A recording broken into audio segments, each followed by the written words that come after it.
बिस्मिल्लाहिर्रहमानिर्रहीम। अस्सलाम वालेकुम student, my name is Mohammad Sharif. Student, आज के इस लेक्चर में हम डिस्कस करने जा रहे हैं first year physics unit number 2 vectors and equilibrium का टॉपिक है मूवमेंट ऑफ अ कपल। तो स्टूडेंट, मूवमेंट ऑफ फोर्स तो हमने पहले डिस्कस किया था कि मूवमेंट ऑफ फोर्स क्या होता है, जिसको हम दूसरे अल्फाज में टॉर्क का नाम देते हैं। यहाँ पे हम बात करते हैं मूवमेंट ऑफ कपल। तो बिफोर स्टडिंग के हम जो है movement of couple direct start कर लें। सबसे पहले हम डिस्कस करते हैं व्हाट इज कपल। कपल होता क्या है स्टूडेंट? नॉर्मली अगर हम जनरल डेली लाइफ में देखें तो कपल हम कहते हैं जोड़े को, ठीक है ना। एक जोड़ा होता है, तो वो जोड़ा क्या है कि कोई भी हो सकते हैं, किसी किस्म का भी हो सकता है, तो उसको हम कहते हैं कपल। यहाँ पे हम जो है जो जोड़ा लेते हैं या जो कपल हम लेते हैं, यहाँ पे हमारा मकसद है फोर्सेस। मींस एक कपल होगा किस चीज का? फोर्सेस का होगा, मल्टीपल डिफरेंट फोर्सेस टू, क्योंकि जोड़े में हमारे पास मैक्सिमम कितने लोग होते हैं? 2 लोग। तो यहाँ पे हमारे पास कपल ऑफ फोर्सेस अगर हम बात करते हैं तो हमारे पास कितने फोर्सेस होंगे? 2 फोर्सेस होंगे। तो अब देखते हैं यहाँ पे जो हमारे पास कपल फोर्सेस है वो किस किस्म के होंगे। हमेशा याद रखो ये दोनों फोर्सेस जो होंगे, एक तो मैग्नीट्यूड में सेम होंगे, इज इट क्लियर। दूसरा, ये हमेशा अपोजिट डायरेक्शन में जो है वो अप्लाई होंगे, मींस अपोजिट डायरेक्शन में होंगे, मैग्नीट्यूड सेम होगा। तीसरा पॉइंट इसमें यह होगा कि ये जो है इनका जो line of action of force होगा वो सेपरेट होगा, मींस डिफरेंट होगा। एंड फोर्थ पॉइंट इसमें यह होगा कि ये जो है एक खास परपेंडिकुलर डिस्टेंस पे जो है एक दूसरे से क्या होंगे? सेपरेटेड होंगे। तो अगर कोई से 2 फोर्सेस जो मैग्नीट्यूड में सेम हो, अपोजिट इन डायरेक्शन हो, line of action of force different हो और सेपरेटेड हो एट अ परपेंडिकुलर डिस्टेंस, तो फिर इन फोर्सेस को हम नाम देते हैं कपल ऑफ फोर्सेस या कपल फोर्सेस हम कहते हैं, ठीक है ना, या कपल कहते हैं। Is it clear? तो यहाँ पे हम डिफिनीशन प्रॉपर डिफिनीशन की तरफ आते हैं। तो यहाँ पे हम पहले डिस्कस करते हैं व्हाट इज कपल। के 2 parallel forces that have the same magnitude but opposite directions and are separated by a perpendicular distance d are called couple forces। वो पैरेलल फोर्सेस, वो 2 पैरेलल फोर्सेस जो मैग्नीट्यूड में same हो लेकिन direction में क्या हो? अपोजिट हो, और वो जो एक दूसरे से सेपरेटेड हो एट अ परपेंडिकुलर डिस्टेंस, तो इस किस्म के फोर्सेस को फिर हम नाम देते हैं couple forces. Is it clear? For example, अगर हम यहाँ पे देखें, ये लेट हमारे पास कोई एक व्हील है, कार की व्हील है, ठीक है ना। तो अब देखो यहाँ पे अगर हम देखें हमारे पास एक व्हील आ गया, ये इसके दरमियान जो है कांस्टेंट मींस परपेंडिकुलर डिस्टेंस है जिसको हम नाम देते हैं डी। अब यहाँ पे कोई से 2 पॉइंट्स हम लेते हैं इस व्हील के ऊपर, ठीक है ना, इस पहिए के ऊपर, इस व्हील के ऊपर। तो ये हमारे पास पॉइंट ए हो गया, ये हमारे पास क्या है? Point B. Is it clear?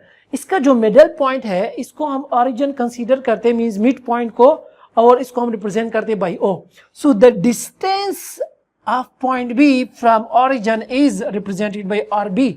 या हम कह सकते हैं कि ये हमारे पास क्या पोजीशन वेक्टर है? RB, ठीक है। ये फिर इसको मैं पोजीशन वेक्टर बाद में चलो कह देता हूँ।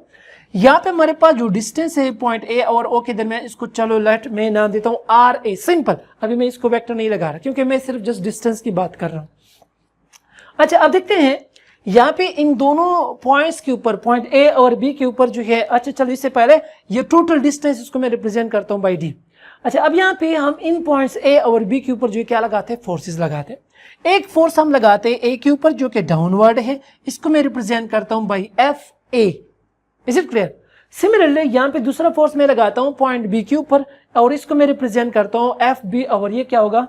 अपवर्ड डायरेक्शन में। एक अपवर्ड डायरेक्शन में होगा, एक डाउनवर्ड। जरूरी नहीं कि ये अपवर्ड होगा ये डाउनवर्ड होगा, इस तरह भी हो सकता है कि ये अपवर्ड हो तो फिर ये डाउनवर्ड होगा। अच्छा, दूसरा पॉइंट हमने यहाँ पे लिखा था, चूंकि ये 2 पैरेलल फोर्सेस है, ये पैरेलल फोर्स है, ये पैरेलल फोर्स है दोनों। सेकंड पॉइंट इसमें हमने लिखा था सेम मैग्नीट्यूड। सेम मैग्नीट्यूड का होगा हमेशा, इसका मैग्नीट्यूड दोनों सेम होंगे। फॉर एग्जाम्पल, अगर यहाँ पे मैं जो ये 10 न्यूटन फोर्स लगा रहा हूं तो यहाँ पे भी मैंने 10 न्यूटन फोर्स ही लगाना होगा। ये दोनों जो है मैग्नीट्यूड में सेम ही होंगे। अब देखो, लेट जो मैग्नीट्यूड है उसको मैं एफ से, चूंकि दोनों सेम है तो ये क्या है हमारे पास? ये एफ, इसको भी मैं एफ से रिप्रेजेंट कर देता हूं, इसको भी मैं एफ से रिप्रेजेंट करता हूं। Is it clear? Because both are same in magnitude. अच्छा, सेकेंड पॉइंट इसमें यह था कि अपोजिट डायरेक्शंस, अपोजिट डायरेक्शंस जो है, एक अपवर्ड डायरेक्शन दूसरा डाउनवर्ड डायरेक्शन है, तो अपोजिट डायरेक्शन को अगर कोई से दो फोर्स है, जैसे कि हमारे पास थर्ड लॉ ऑफ मोशन जो है एक्शन रिएक्शन, तो उसमें जो हम फोर्सेस लगाते हैं तो एक डायरेक्शन में होते हैं, दूसरे डायरेक्शन में होता है, तो वहां पे हम एक साइन यूज करते हैं, नेगेटिव साइन, जो कि रिप्रेजेंट करता है डायरेक्शन को कि both forces are in opposite direction.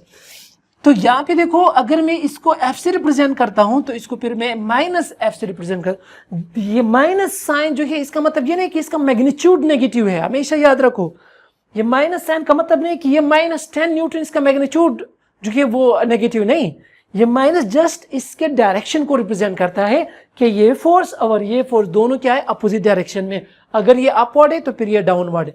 अगर आप इसको पॉजिटिव लेंगे तो फिर इसको आपने नेगेटिव लेना होगा, या अगर आप इसको फिर पॉजिटिव लेंगे तो इसको फिर आपने नेगेटिव कंसीडर करना होगा। डजंट मैटर, आप किसी को भी पॉजिटिव या नेगेटिव ले सकते हैं, लेकिन एक पॉजिटिव होगा दूसरा नेगेटिव। जस्ट मैं फिर जो है यहाँ पे रिपीट कर लेता हूँ कि इसका मतलब, इस नेगेटिव साइन का मतलब ये नहीं है कि इसका मैग्नीट्यूड जो है नेगेटिव है, लेकिन इसका मतलब ये है कि इसका डायरेक्शन अपोजिट है। Is it clear? अच्छा, थर्ड पॉइंट ये है कि अगर हम देखें यहाँ पे हमारे पास जो line of action of force है ना, ये जो line of action of force, यहाँ पे हमारे पास ये line of action of force, so both have different line of action of force. ये हमारे पास क्या है, line of action of force. Similarly यहाँ पे क्या हमारे पास, line of action of force. Is it clear?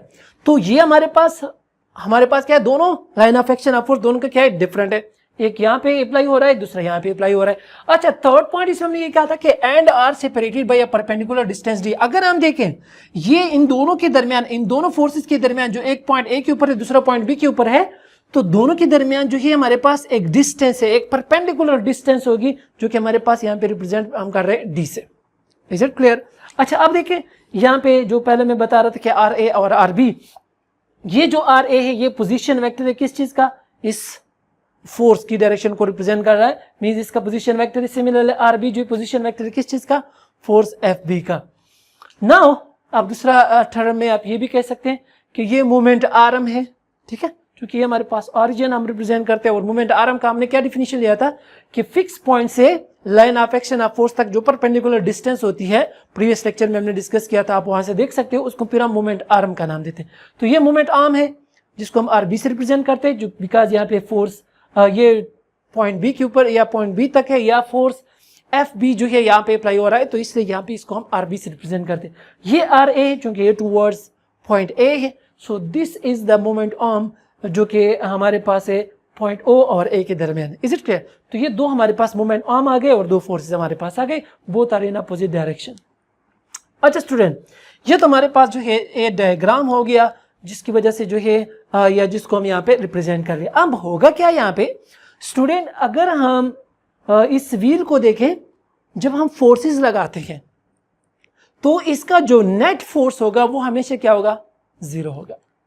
यहाँ पे हमारे पास जो नेट फोर्स है ये क्या है हमारे पास, ये इसका जो रिजल्टेंट फोर्स है वो क्या है हमारे पास, जीरो है, बिकॉज हमारे पास क्या हो रहा है, दोनों forces opposite in direction but equal in magnitude. तो इसका जो नेट फोर्स हम लेते हैं, रिजल्टेंट फोर्स लेते हैं, वो क्या होगा, जीरो। अच्छा, जब इसका नेट फोर्स जीरो है तो यहाँ पे इन फोर्सेस का फिर अफेक्ट क्या हो गया, इन फोर्सेस की वजह से होगा क्या, यहाँ पे हम लिखते हैं कि the resultant force is zero but the only effect of a couple is to produce rotation. इसकी वजह से फिर हमारे पास क्या आएगी, रोटेशन आएगी। फॉर एग्जाम्पल, यहाँ पे हमारे पास व्हील तो नहीं है, लेकिन जस्ट मैं ये इस बुक का डिफिनीशन जो है इसका एग्जांपल लेता हूँ। लाइक ये हमारे पास कोई एक व्हील है, ठीक है ना। अब जो मैं गाड़ी चला रहा था, गाड़ी चलाते हैं, तो अगर हमने टर्न करना है for example left side towards left या टूवर्ड्स राइट, तो देखो यहाँ पे एक हाथ मैंने यहाँ पे लगाया है, दूसरा पॉइंट ये है। अब जब मैं फोर्स लगाऊंगा तो जब मैं टर्न करता हूँ, तो देखो जब मैं टर्न करता हूँ तो एक फोर्स, एक डायरेक्शन अपवर्ड है, दूसरा डायरेक्शन क्या है, डाउनवर्ड है। Is it clear? चलो थोड़ा सा और भी जो है इसको हमें इस तरह इसके साथ मार्कर भी जो है पकड़ लेता हूं ताकि आपको डायरेक्शन जो है समझ आ जाए। देखो ये देखिए, ये हमारे पास जो है ये जब अपवर्ड डायरेक्शन में जा रहा है तो देखो फोर्स की डायरेक्शन अपवर्ड, यहाँ पे फोर्स की डायरेक्शन डाउनवर्ड। अब होगा क्या, ये इस तरह नहीं होता कि व्हील ऊपर की तरफ जा रहा है या डाउनवर्ड, नहीं, ये व्हील क्या कर रहा है, रोटेट कर रहा है। So this is the only effect जो कपल फोर्सेस की वजह से होता है। Is it clear? और यहाँ पे हमारे पास ये जो मोमेंट आएगा इसको फिर हम क्या नाम देते हैं, कपल मोमेंट। क्योंकि यहाँ पे हमने बात की थी ना मोमेंट ऑफ कपल। तो इन फोर्सेस की वजह से इसका जो इफेक्ट आएगा वो क्या होगा, रोटेशन आएगा, मोमेंट आएगा, जिसको फिर हम क्या कहते हैं, मोमेंट ऑफ कपल या कपल मोमेंट। तो यहाँ पे हम बात करते हैं कि what is couple moment. The moment produced by a couple is called a couple moment. Means जो ये कपल है, ये कपल फोर्सेस हैं, इसकी वजह से जो मोमेंट प्रोड्यूस हो रहा है, कौन सा मोमेंट है, रोटेशन है, टर्निंग इफेक्ट है। तो फिर इसको हम फिर क्या नाम देते हैं स्टूडेंट, कपल मोमेंट का नाम देते हैं। अच्छा, how we find this moment, हम कैसे जो है इस कपल मोमेंट को फाइंड आउट कर सकते हैं, हम कैसे फाइंड आउट कर सकते, देखो स्टूडेंट यहाँ पे अगर हम इस डायग्राम को देखें तो यहाँ पे टू फोर्सेस है और दोनों फोर्सेस की वजह से ये मूवमेंट जनरेट हो रहा है। इस तरह नहीं कि एक की वजह से हो रहा है, नहीं, दोनों की वजह से। मींस दोनों फोर्सेस पार्टिसिपेट कर रहे हैं मूवमेंट प्रोड्यूस करने में, एक ये एफ बी और दूसरा क्या है एफ ए। लेट जो मूवमेंट ये फोर्स एफ ए प्रोड्यूस करे या इस एफ ए की वजह से जो मूवमेंट प्रोड्यूस हो रहा है, इसको मैं रिप्रेजेंट करता हूं भाई tau A. Is it clear? जो मूवमेंट जो है इस फोर्स बी की वजह से या पॉइंट बी के ऊपर जो है हमारे पास जो मूवमेंट आ रहा है, उसको लेट मैं रिप्रेजेंट करता हूं भाई टाउ बी से। Is it clear? अच्छा, अब देखिए अगर मैंने टोटल जो है वो मूवमेंट फाइंड आउट करना है तो हम क्या करते हैं कि यहाँ पे जितने भी मूवमेंट्स जनरेट हो रहे हैं फोर्सेस की वजह से, उन तमाम का हम क्या लेते हैं, सम लेते हैं। तो यहाँ पे मैंने लिखा हुआ है कि we can determine its value, couple movement की value by finding the sum of the moments of both couple forces, कि इन कपल फोर्सेस की वजह से जो मोमेंट्स आ रहे हैं उन तमाम को हम क्या करते हैं, यहाँ पे ऐड करेंगे। अब जो है इसको मैथमेटिकली हम फाइंड आउट करते हैं, मैथमेटिकली। अच्छा, अब देखो स्टूडेंट यहाँ पे हमारे पास जो टोटल मोमेंट आएगा, टोटल मोमेंट, लेट मैं इसको जस्ट टाउ से रिप्रेजेंट करता हूं, ये फिर बराबर होगा moment produce due to the force F A, जिसको मैं टाउ ए से रिप्रेजेंट करता हूं, एंड प्लस सम, चूंकि हम सम ले रहे हैं ना, और moment produce due to the force F B, और इसको फिर मैं रिप्रेजेंट करता हूं टाउ बी से। ये हमारे पास आ गया। अच्छा, अब लेट मैं इसको इक्वेशन नंबर 1 का नाम देता हूं। अच्छा, वी नो दैट, हमने प्रीवियस लेक्चर में बात की थी, हमारे पास टाउ जो है वो किस चीज के बराबर है, आर क्रॉस एफ या एफ क्रॉस आर, ठीक है ना। अब देखो यहाँ पे हमारे पास ये फार्मूला आ गया। अब हम जो है यहाँ पे चूंकि टाउ ए और टाउ बी है, तो मैं इसको ए अगर कहता हूं तो फिर ये भी आर ए होगा और ये एफ ए होगा। Is it clear? ठीक है ना। सिमिलरली जो हमारे पास टाउ बी होगा वो फिर हम वही फार्मूला आर क्रॉस एफ वाला यूज करते हैं। तो सॉरी यहाँ पे ए आएगा, तो ये आर बी, ये हमारे पास एफ बी, चूंकि ये वेक्टर क्वांटिटी है। अच्छा, अब इन दोनों वैल्यूज को जो है हम क्या करते हैं, इक्वेशन नंबर 1 में पुट करते हैं। Put in equation number 1। सो जब हम इसको इक्वेशन नंबर 1 में पुट कर लेते हैं तो इक्वेशन नंबर 1 इंप्लाइज दैट के tau is equal to, tau जो है ये बराबर होगा, टाउ ए ये बराबर होगा R A multiplied by F A, plus ये टाउ भी जो ये बराबर होगा R B multiplied by F B. Is it clear?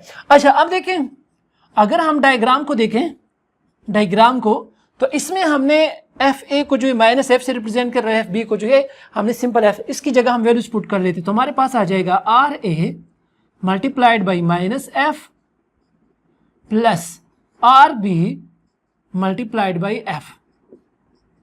ठीक है।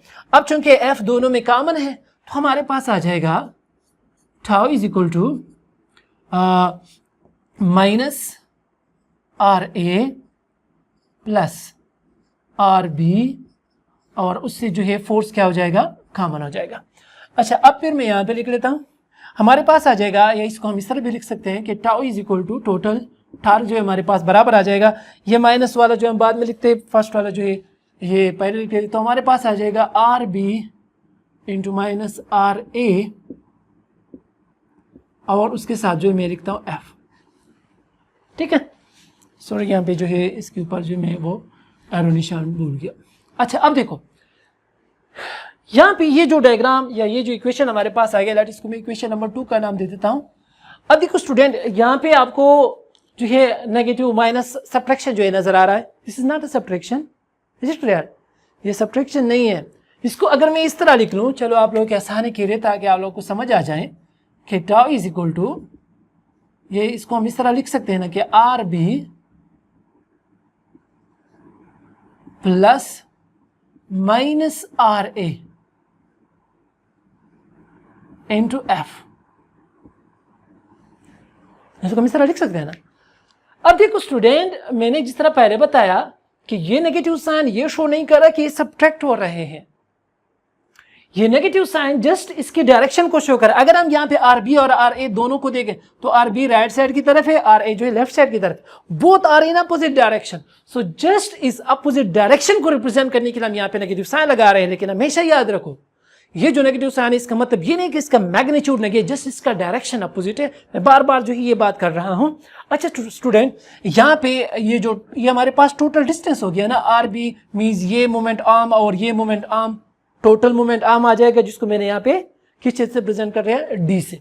तो इसकी जगह अगर मैं डी लिख लूं तो हमारे पास आ जाएगा tau is equal to D और क्रॉस एफ। या आप जो है बुक में इस डी की जगह आर यूज हुआ है तो आप आर भी लिख सकते हो कि tau is equal to R cross F. तो ये हमारे पास जो है मोमेंट ऑफ कपल आ गया यहाँ पे, ठीक है ना। जितने भी फोर्सेस होंगे उसकी वजह से जितने भी मोमेंट आएंगे उन तमाम को आपने ऐड करना होगा, तो हमारे पास टोटल मोमेंट आएगा। अच्छा स्टूडेंट, ये जो हमारे पास मूवमेंट होगा, इसकी अगर हमने डायरेक्शन फाइंड आउट करनी है तो इसकी डायरेक्शन को हम राइट हैंड रूल से जो है वो फाइंड आउट करेंगे, ठीक है ना। और ये टाउ जो है हमेशा यहाँ पे जो हमारे पास प्लेन ऑफ फोर्सेस आ रहे हैं ना, प्लेन ऑफ फोर्सेस यहाँ पे चूंकि 3 डायमेंशनल आएंगे, तो लेट मैं जस्ट बनाने की कोशिश करता हूँ कि फॉर एग्जांपल अगर एक फोर्स इस तरह है और दूसरा फोर्स इस तरह है, ठीक है, ये फॉर एग्जांपल एफ ए है और ये हमारे पास क्या है, एफ बी है। तो यहाँ पे जो टार्क प्रोड्यूस हो रहा है, देखो यहाँ पे ये टार्क जो है अपवर्ड डायरेक्शन में जो है प्रोड्यूस हो, या अगर मैं यहाँ पे देखूँ तो ये अपवर्ड डायरेक्शन में आएगा। लेकिन चूंकि मैं इस तरह परपेंडिकुलर डायरेक्शन बना नहीं सकता, इस तरह ही होगा हमेशा परपेंडिकुलर टू दिस फोर्सेस, ठीक है ना। तो जस्ट आपने ध्यान में रखना होगा कि यहाँ पे इनकी डायरेक्शन को हमने फाइंड आउट करना है, तो उसके लिए हम क्या यूज करेंगे, राइट हैंड रूल। और जो हमारे पास टाउ होगा वो हमेशा क्या होगा, perpendicular to both the forces, या इनका जो प्लेन है हमारे पास ये क्या होंगे, हमेशा इनके परपेंडिकुलर होंगे। या अगर आप यहाँ पे देखें फॉर एग्जांपल, अगर मैं यहाँ पे बना लूँ, इसकी बनाने की कोशिश करता हूँ, लेट्स सपोज ये हमारे पास एक फोर्स हो गया, ये जो हमारे पास दूसरा फोर्स हो गया ना, ठीक है ना, ये इनके दरमियान जो है वो डिस्टेंस है। तो यहाँ पे हमारे पास क्या होगा, ये हमारे पास फिर टाउ होगा, टाउ की डायरेक्शन, क्योंकि ये इन दोनों के जो है क्या होंगे, परपेंडिकुलर। असल में ये इस तरह होगा, ठीक है ना, ये इस तरह है, लेकिन चूंकि यहाँ पे मैं 3 डायमेंशन बना नहीं सकता, ये देखो मार्कर, तो यहाँ पे जस्ट मैंने इस तरह डायरेक्शन दी है ताकि आपको पता चले कि ये जो हमारे पास टाउ होगा, इसकी जो है ये हमेशा इन दोनों की क्या होगा, परपेंडिकुलर होगा, इन दोनों फोर्सेस के ये परपेंडिकुलर रहेगा। और इसके डायरेक्शन को जब भी हम फाइंड आउट करते हैं तो उसको हम राइट हैंड रूल से ही फाइंड आउट कर सकते हैं। So student, this is all about movement of couple. सबसे पहले हमने कपल की बात की कि कपल होता क्या है, वो फोर्सेस जो इक्वल इन मैग्नीट्यूड होते हैं, अपोजिट इन डायरेक्शन होते हैं, पैरेलल होते हैं, जो है उनका line of action of force जो है वो डिफरेंट होता है और एक परपेंडिकुलर डिस्टेंस पे एक दूसरे से सेपरेटेड होते हैं, तो उसको हम कपल कहते हैं या कपल ऑफ फोर्सेस कहते हैं, कपल फोर्सेस कहते हैं। फिर इन कपल फोर्सेस की वजह से जो मोमेंट जनरेट होता है उसको फिर हम मोमेंट ऑफ कपल कहते हैं। सो स्टूडेंट, होपफुली आपको जो स्टूडेंट आपको जो इस लेक्चर की समझ आ चुकी होगी। फिर भी अगर आपके माइंड में किसी भी किस्म का कोई भी क्वेश्चन हो, आप कमेंट में जरूर पूछिएगा। Thank you so much.